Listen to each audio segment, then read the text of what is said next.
നീ നടക്കാൻ വേണമെങ്കിൽ ലേശം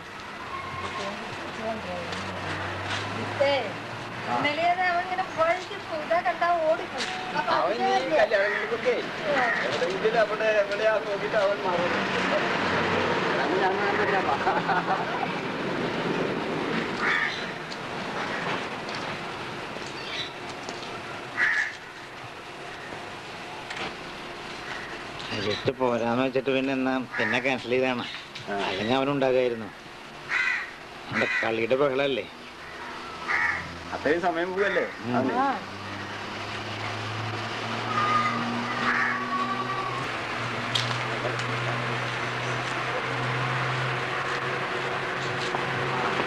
അവിടെ വേഗം